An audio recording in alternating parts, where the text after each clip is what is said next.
Assalamualaikum warahmatullahi wabarakatuh. Riba qard, qard kredit ya, qard kredit pinjaman ya, qard kredit pinjaman. Riba pinjaman. Definisi riba pinjaman ini saya suka menukil kitab I'anatul Thalibin juz 3 halaman 53 di pojok kiri bagian bawah, kiri bawah. Di situ ada statement wa ammal qard bi syarti jarri naf'in li muqrid fa fasid li khabari kulli qardin jarra manfa'ah fa huwa riba. Ketika ada qard atau ada utang piutang, satu qard ya, bi syarti dengan syarat jarri naf'in aliran manfaat li muqrid. Wa ammal qard bi syarti jarri naf'in li muqrid fasid li khabari kulli qardin jarra manfa'ah fa riba. Di situ I'anatul Thalibin ini madzhab Syafi'i kalau udah bilang fasid ini berarti tidak sah. Perhatikan ya, 4 ini kriterianya. Riba qard, riba kredit, riba utang piutang, riba pinjaman. Nanti kita bahas ya apa bedanya utang dengan pinjaman. Ini dua hal yang berbeda, nanti kita bahas.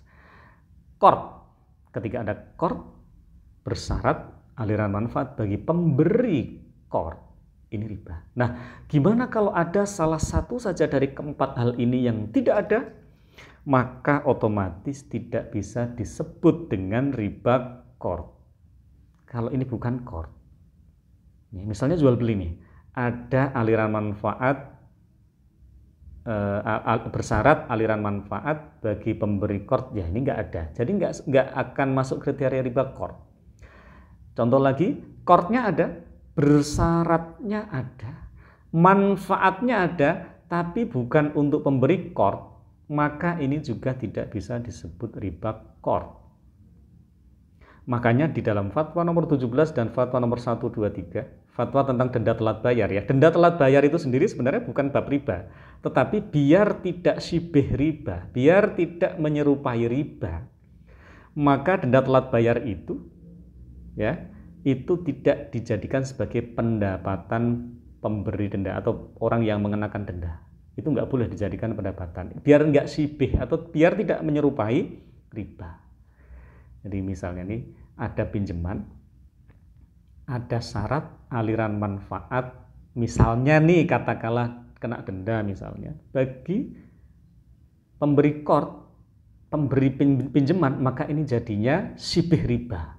Maka di bank konven ini syibih riba karena ada denda telat bayar itu diambil oleh bank konven dijadikan pendapatan, ini syibih riba.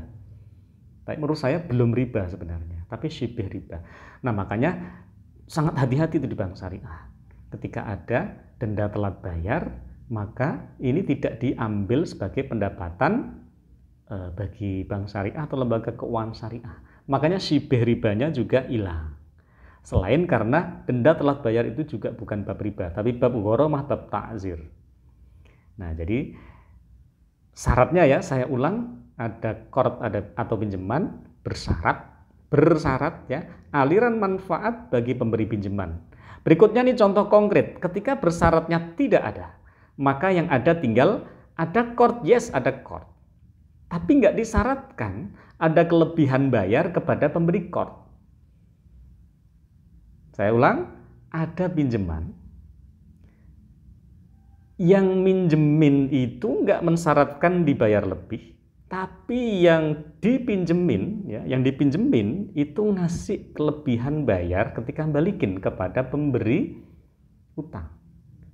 Nah, yang terjadi ini ternyata bukan riba qard, malah ini anjuran Kanjeng Nabi Muhammad SAW di hadis sahih. Ya, ketika Nabi utang onta yang masih muda gitu ya, kemudian sahabat ketika Kanjeng Nabi itu minta agar utang itu dibayar, sahabat bilang adanya cuma onta yang lebih bagus, ini lebih tua, lebih bagus gitu ya. Kanjeng Nabi bilang tunaikan saja, bayar saja itu utangnya. Fa inna khiyaran nasi ahsanuhum qadaan. Karena sesungguhnya, ini Kanjeng Nabi bilang, karena sesungguhnya yang paling baik di antara manusia adalah yang ahsanuhum qadaan, yang mengembalikan utangnya lebih baik. Nah, ulama menafsirkan lebih baik ini maksudnya bisa lebih baik dari sisi kualitas maupun kuantitas.